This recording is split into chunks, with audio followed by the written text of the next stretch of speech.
Halo semuanya, pada sesi ini kita akan membahas tentang Fourier transform, yaitu cara untuk memetakan sinyal dari domain waktu ke domain frekuensi. Dengan transformasi ini, operasi analitik dan perhitungan sistem menjadi lebih sederhana, terutama untuk sistem LTI atau Linear Time Invariant.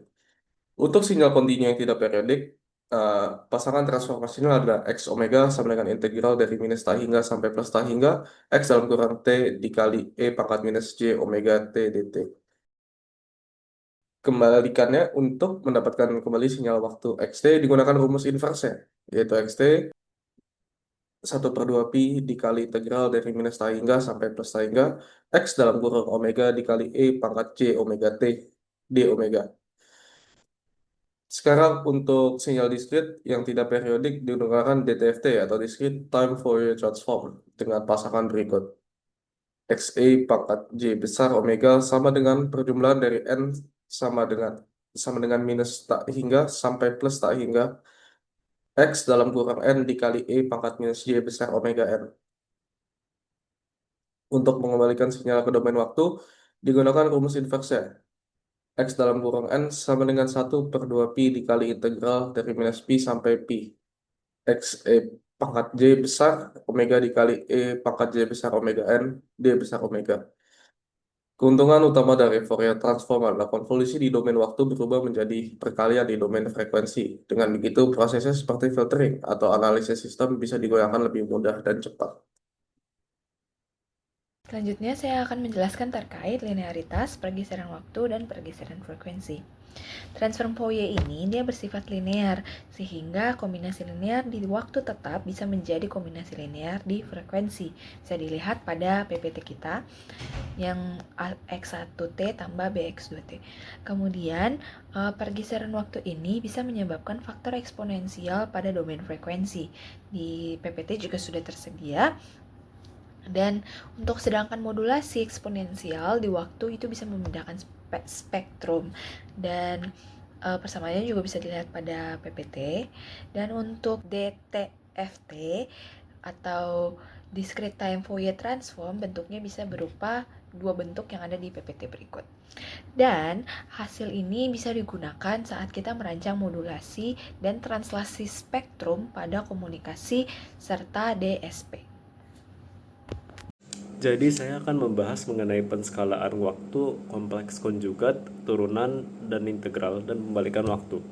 Nah, yang pertama ini mengenai pengeskalaan waktu. Jadi X pada A dikalikan dengan T ini setara dengan 1/nilai mutlak A dikali X. Dan ini dievaluasi dengan masukan dari omega dibagi A.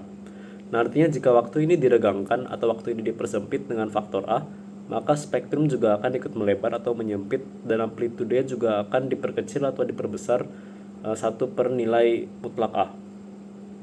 Nah, mengenai pembalikan waktu, X pada minus T setara dengan X pada minus omega. Dan spektrumnya juga seperti dipantulkan terhadap nol frekuensi. Kemudian pada kompleks konjugat, X konjugat ini kompleks pada T dan setara dengan X konjugat kompleks pada minus omega.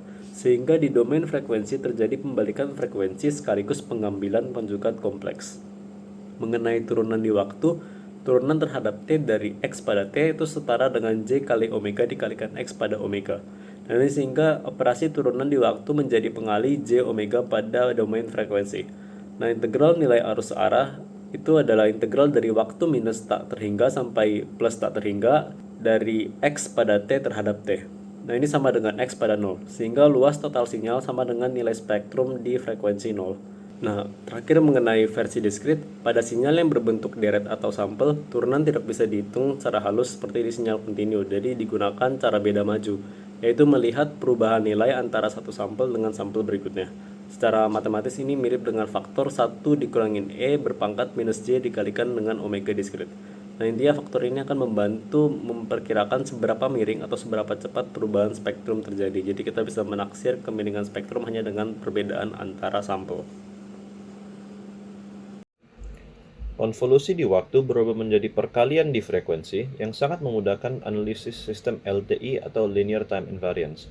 Jadi, X konvolusi dengan H pada domain waktu menjadi X omega kali H omega di domain frekuensi. Dan perkalian di waktu juga berubah menjadi konvolusi di frekuensi. Jadi, xt kali ht menjadi 1/2pi kali x omega dikonvolusi dengan h omega.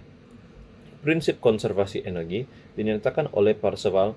Integral dari batas min tak hingga sampai tak hingga xt kuadrat dt sama dengan 1/2pi kali integral dari min tak hingga sampai tak hingga untuk x omega kuadrat d omega.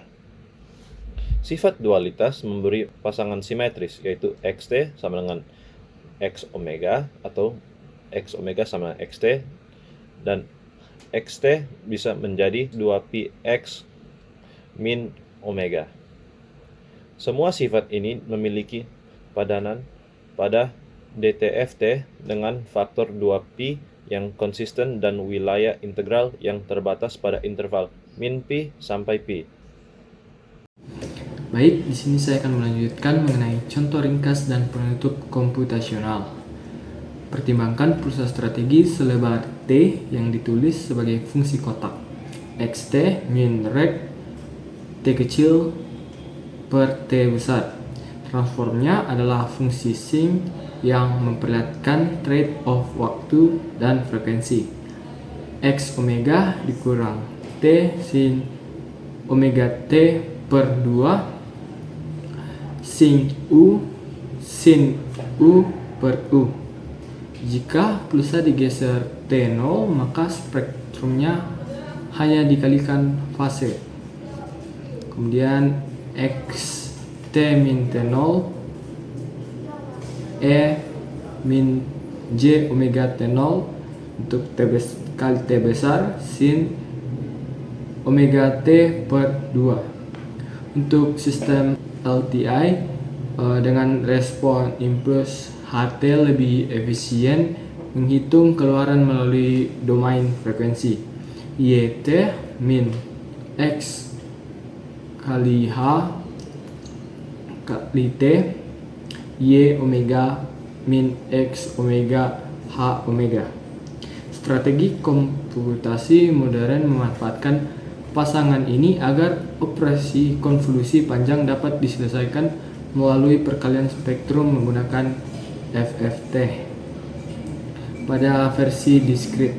Dengan demikian, operasi Fourier dan sifat-sifatnya menjadi pondasi penyederhanaan analisis sinyal serta perencanaan filter baik pada ranah kontinu maupun diskrit. Terima kasih.